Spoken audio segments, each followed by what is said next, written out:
I was born to die. I have not gone beyond death. I'm subject to death. I will die. I was born to age. I'm subject to age. I've not moved beyond aging. I am aging. I will age. I was born to sickness. I get sick. I haven't moved beyond sickness. I have been sick. I will be sick.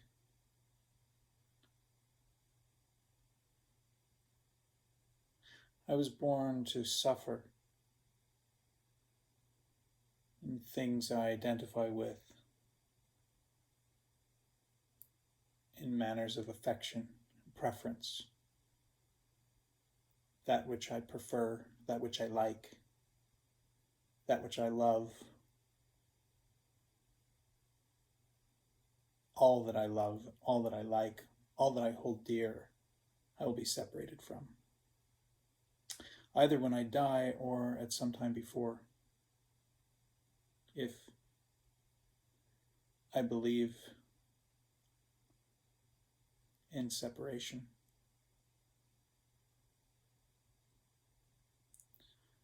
I am heir to this karma. I am heir to a process witnessing, I imagine at an unimaginable speed, the cells of this body dividing, creating what we think of as this body, and as it ages from a zygote to a rotten corpse, all the way through childhood, adolescence, growing hair, cutting it off, all the way from the planet being created and evolving into creatures, whatever steps between them that can't be clearly articulated, mystery or fantasy, imagination. I am heir to an ancient process of becoming, an inertia of becoming, a desire to become, to live, to become bigger, to become stronger, to surpass the boundaries of the water, grow legs, grow wings, to be a plant, to grow trees, to multiply, to be forests and fields, flowers and fruits. I'm an aspect of an inexpressible process of life becoming. I am a cell in a moment of the story becoming,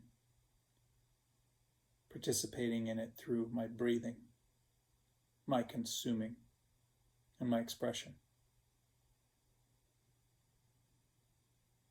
And my witnessing.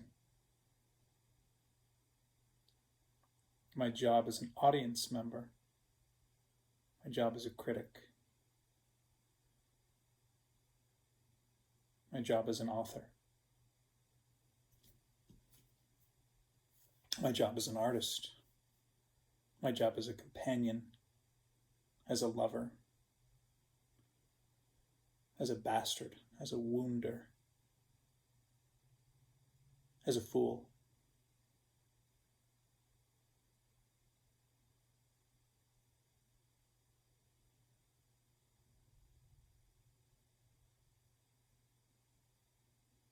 As a model,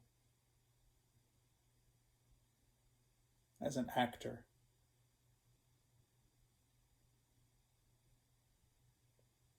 an example, a moment, talking to a boy on a trail, a girl on a platform, a man on a train, a man in a bed, a man in a bed, a man in a bed, a man at a bar, a man through a keyboard. We interact with people differently. We all have different jobs to do. And we can listen and feel.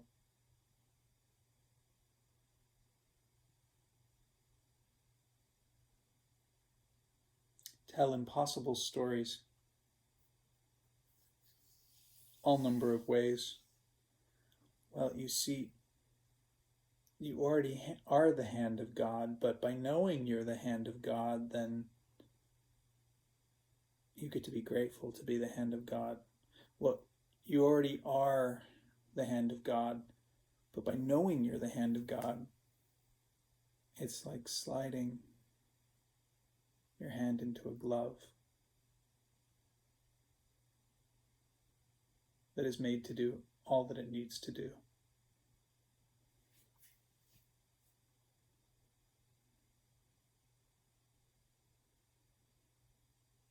You already are a mouth of God. Oh, you don't like that word. It doesn't mean anything anyway. It's good, apparently.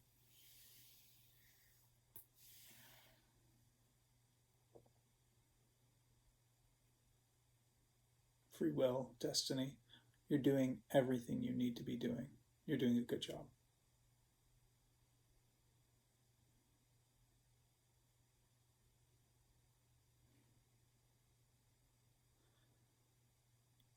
I have lived as a witness to other people's suffering.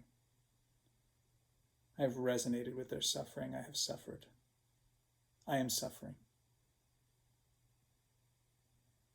I have learned how to tune down the frequency of the suffering. It's still there. It's important to hear it. It doesn't need to be as loud. Sometimes to tune it in when interacting with certain people, to say yes. You don't need to say, I know. You don't need to say, well, this one time, let me tell you what happened to me. You can. Sometimes that's useful. But it's really great if you can dial in the suffering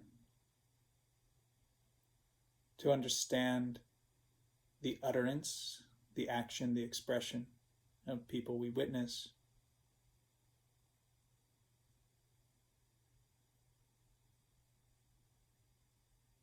As it became, as it developed from its inception.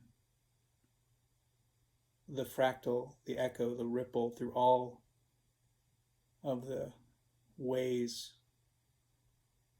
all of the actors that have expressed it, all the voices that have expressed it, all the hands that have expressed it, all the shoulders that have borne it through time.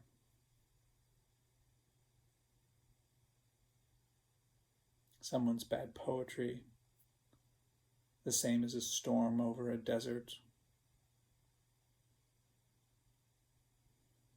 the same as a small bird being caught by a larger bird of prey, ripped to shreds,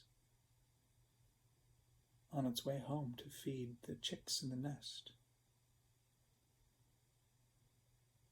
The way the earth cracks open and swallows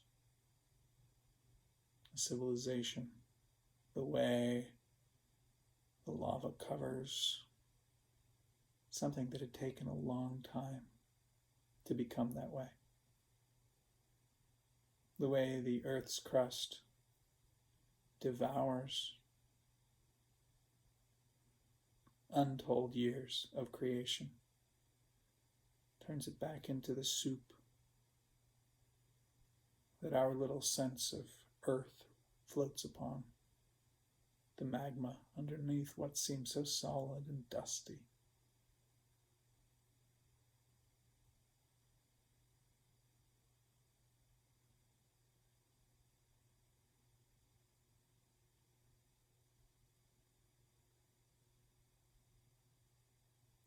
We're not perfect. We don't have to be.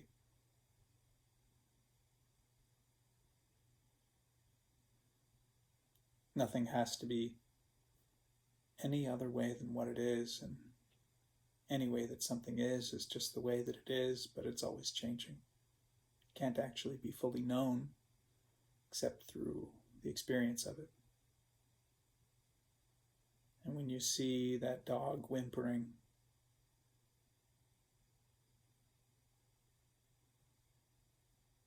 sometimes you can say, yeah, I am that dog whimpering. I know what that feels like. Drooling, knowing that he shouldn't eat that cat food, but he really wants to. It's a pivotal moment. Give in to desire. Get beaten.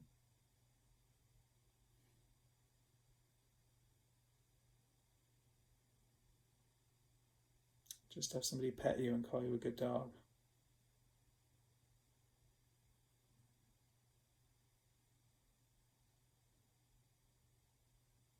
You can see your partner, somebody you lived with for 30 years, all these experiences, impossible to tell them all. Listening to him breathing night after night after night. Why can't he breathe quieter? Why does he have to move his hands like that when he talks?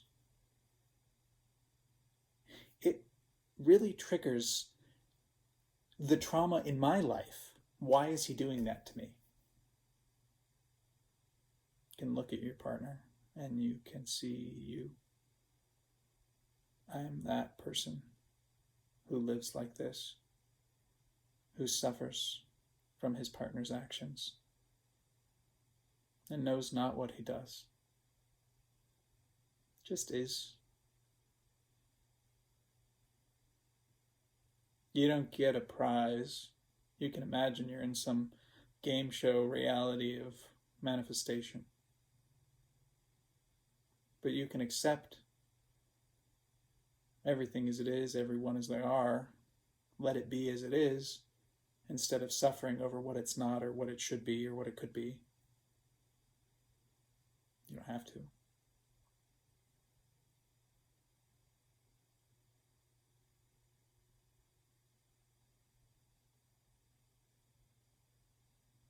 Everything is recorded and everything is forgotten. Will all be washed away someday.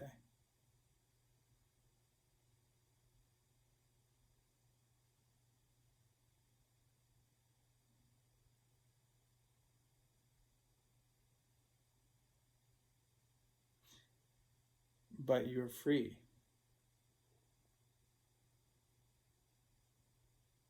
You're free to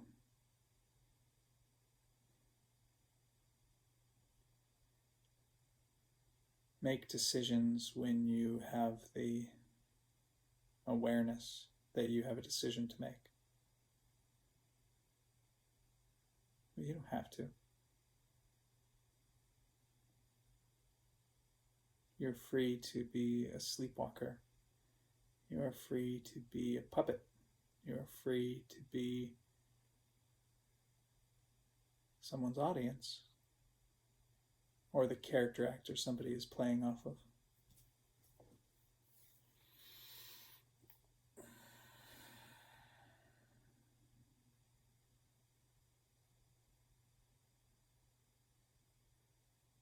You already are everything.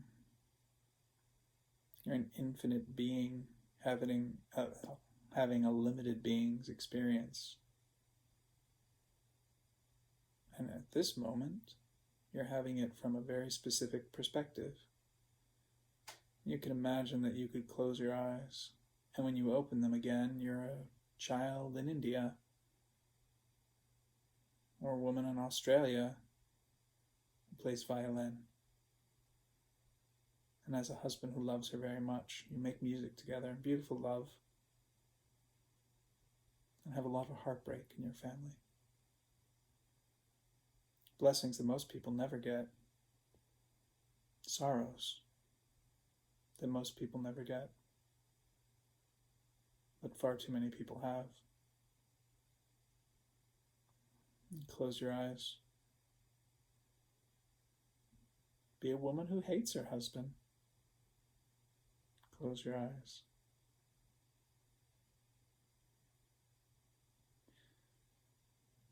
Be anything. All of them. All of us.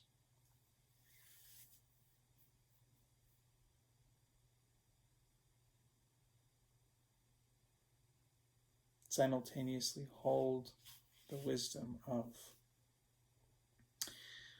it's a beautiful cup. I love this cup. The cup's already broken. It'll break someday, so it's already broken. Let it go. It's fine. The wisdom of mourning for 30 years over the love of your life. The wisdom of moving on after 6 months because someone comes along who loves you, not to replace the man who died, but loves you in a way you've never been loved before. And isn't that nice?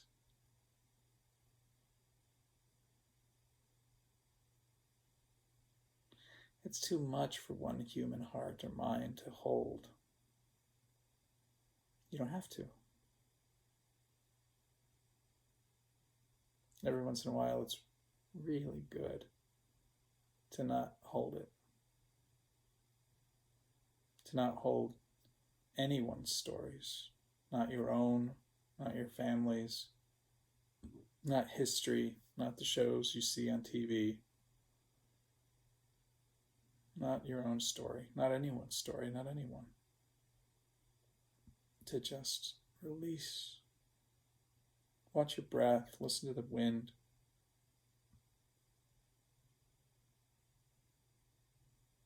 Let go, let go, let go.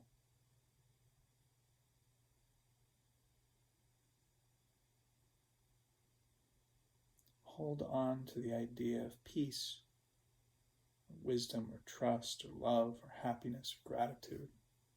Know what that feels like so that whenever that feeling gets disturbed, you can clearly see what's irritating it and choose to let it go.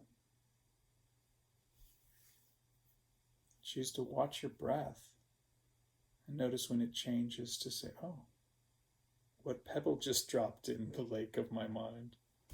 My mind, my mind. Do I need to chase that pebble as it falls to the basin? No.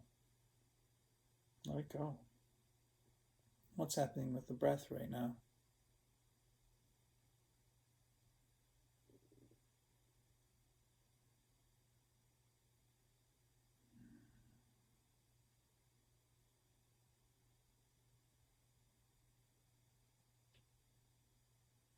What can be heard right now?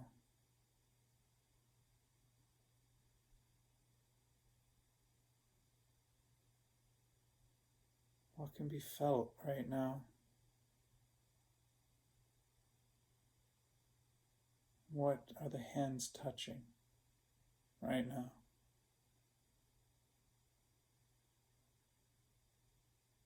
What do the neck and shoulders feel like? What does the face feel like? Feel it, let it go. Feel it, let it go. What parts of the body are falling into the ground and being held by some object? What parts of the body are feeling gravity?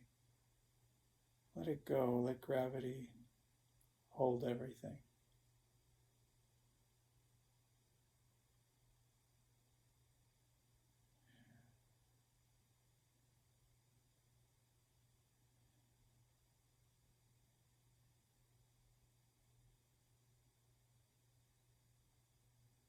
What is the breath doing right now?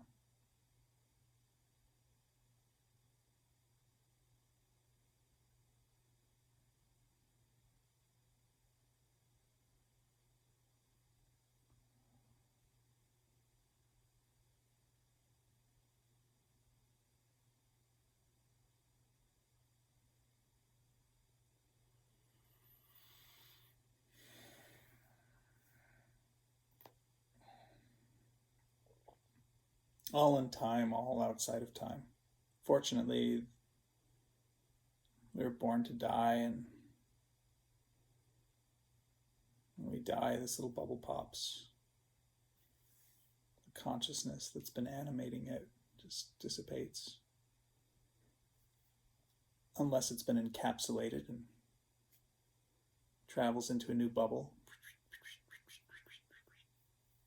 Either way is okay. Eventually it'll dissipate back into something bigger, fragment into millions of other little things, get mixed back in. Souffle.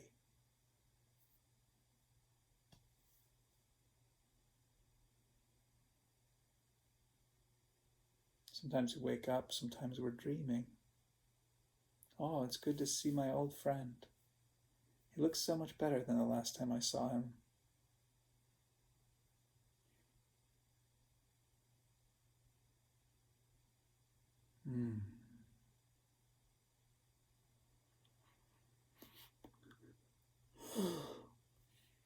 Let it go.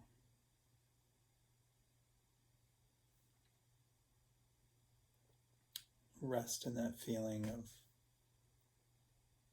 gratitude for this moment. The food you ate, the electricity, the fan, the air conditioner, the heat, people who love you. I love you, this person. You. You love yourself. You can radiate love to all beings, the farthest edges of imagination.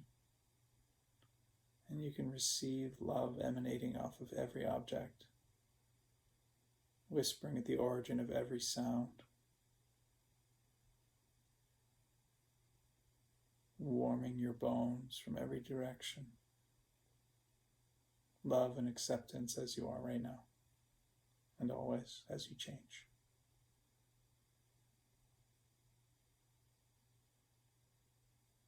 And when you cease to be, you can melt into love, acceptance, gratitude. Nothing to fear, nothing to doubt.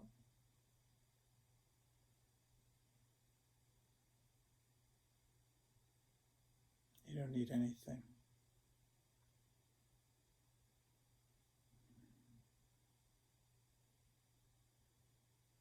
You and I are perfect, not the next world.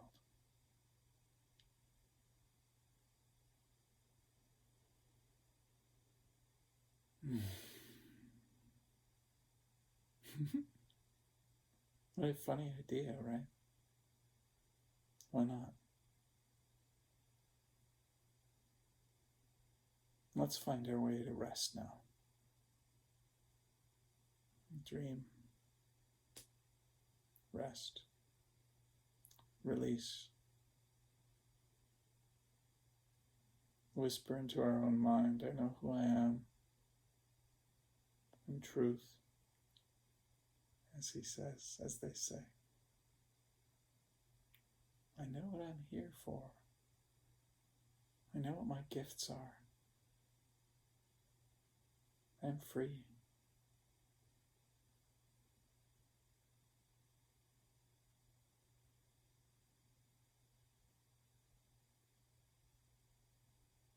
I am myself just as I am this breath.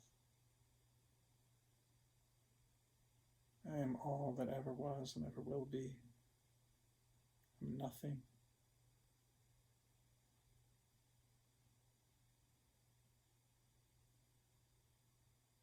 I am free.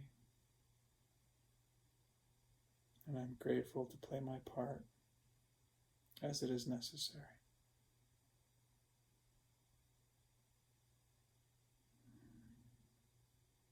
Thank you.